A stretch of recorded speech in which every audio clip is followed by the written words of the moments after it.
Welcome to Awakening You channel. If you appreciate what we do, please support us. Thank you. Dear ones, I am Archangel Michael. I need to start today's video by repeating the last words I said in yesterday's video, which were technical problems. I prefer to say they were technical problems, you couldn't hear them. When I finished the video, I was deeply moved, but not in the way you understand emotion, but I am also moved. No, before many think, I don't cry, it's as if my energy expanded even more, due to the ecstasy that was in my consciousness. I must tell you that yesterday's meeting was excellent. If I can compare it to the previous one, which was practically 5 months ago, this one was perfect. If I can compare the energy that connected me to each one of you, I can make a comparison in the following way, that at that time the thread that connects me, the energetic thread, that connected me to each one of you, was as thin as a thread of hair. Yesterday, our wire was already the size of a wire you use in your homes to make sockets. No, don't think it's thin, it's increased a lot. Make the proportion of the strand of hair to the strand you use to transmit energy. It's a fantastic change, and I felt it very strongly yesterday. So I ended by saying that my connection with each of your hearts was immense, and that I was extremely grateful for that moment, and that you would sleep with this energy pulsing in your chest. I'm sure many had wonderful dreams. Those who didn't dream, or who didn't feel any difference, please don't feel smaller or inferior. Remember, each of you is at a stage of evolution, and each one reacts in a different way. Don't want to speed things up. If you still don't feel, or don't see, what many say they feel and see, it's because the time has not yet come. You are still being prepared for this. So be patient, but don't feel inferior, or smaller, you are just on a level of evolution. I won't say smaller, I will rather say, that you are a little further back on the road, that they are already there in front, and you are still walking to get there, and you will certainly get there. This is right. For those who failed to hear the water prayer correctly, I will repeat it here and now.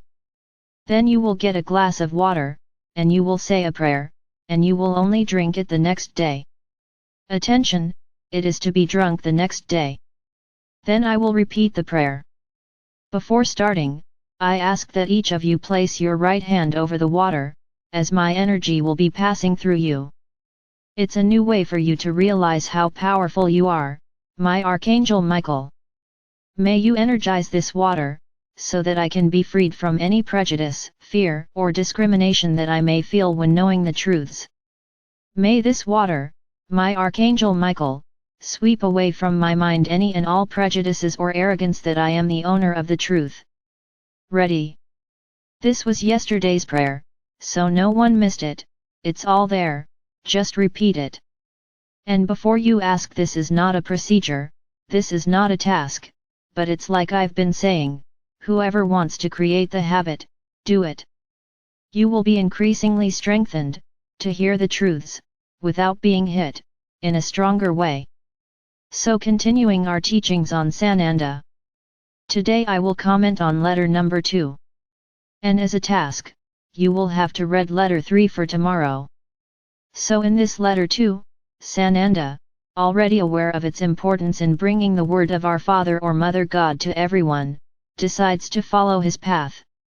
He is extremely ecstatic about all the knowledge he acquired, and completely certain, that vengeful God, that punitive God, that the religions of the time made everyone believe in, did not exist, and this was what gave him more strength, to move forward, to shout to the world, that there was no punishment, there was no punishment. And so he did. Note that when he returns home, after his enlightenment in the desert, he tries to make Mary, his mother, believe what he said, but it was also difficult for her, because she lived under the precepts of religion. Then you begin to realize that Mother Mary was also human, extremely human. She had not yet been awakened, to all this knowledge. They were all experiencing earthly life, life in the third dimension, because Mary was also an evolved spirit, but incarnated in a human body in the third dimension. Exactly like her son, Sananda, and I can also confirm his father Jose, who was nothing more than the soul of Saint Germain, as you know him today. Then they realized that everyone was there, attached to this third-dimensional human outfit, to carry out their missions. No one was born holy, no one was born pure, no one was born enlightened, everyone was born exactly like you, as humans. So I want you to make the parallel with your souls, because many of you continue to think that you don't deserve everything you are gaining, everything you are going through, the power that I say you have. You think yourselves are dirty, you think you are sinners, you think you are too errant human to have any power, any type of enlightenment. So I want to reinforce, whoever read the first letter, understood what the first years of Sananda's life were like, a human like any other, with even reprehensible attitudes, we can say so, through the eyes of those who think that saints have to drive yourself. Is anyone here going to condemn what Sananda did?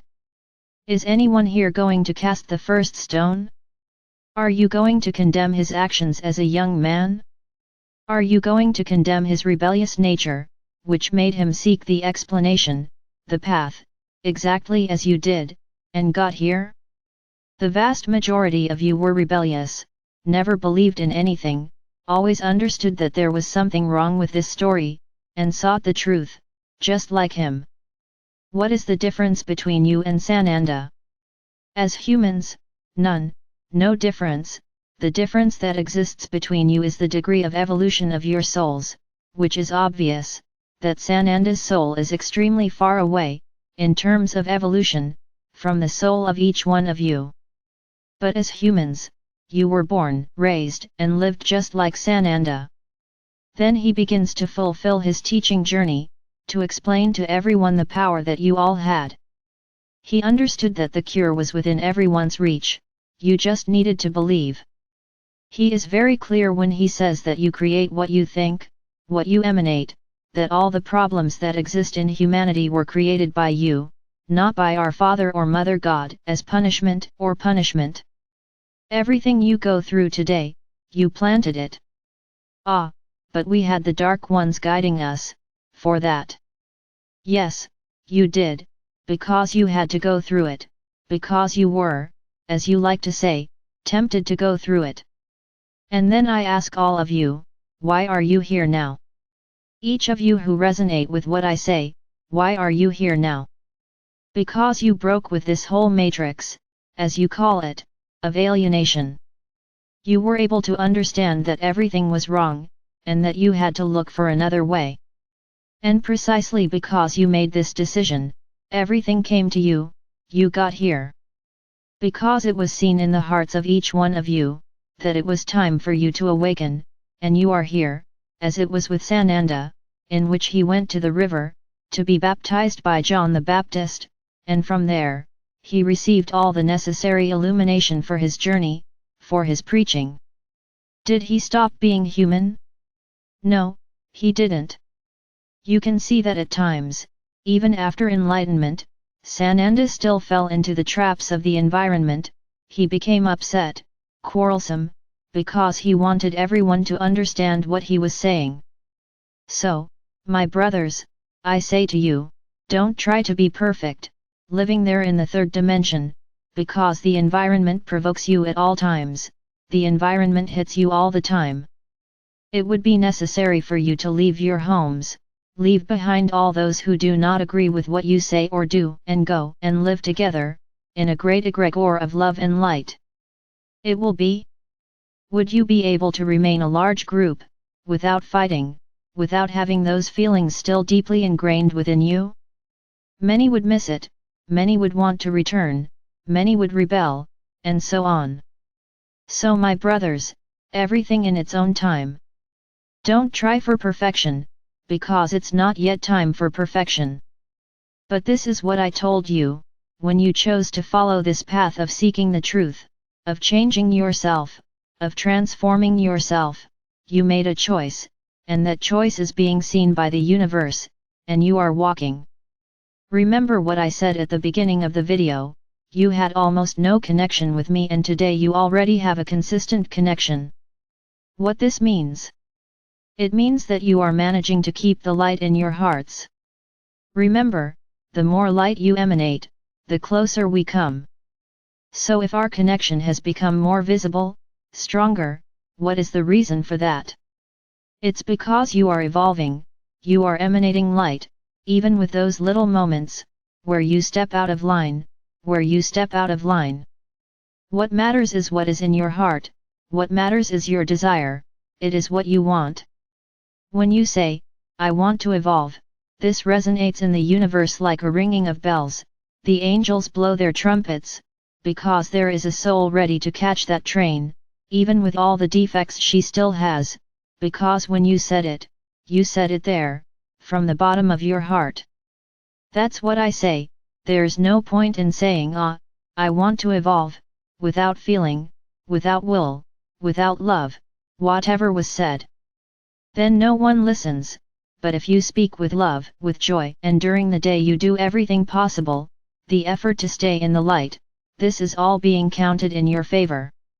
So that's what I always say here, my brothers, everything is balance. There is no point in wanting to become saints overnight, to live on the light.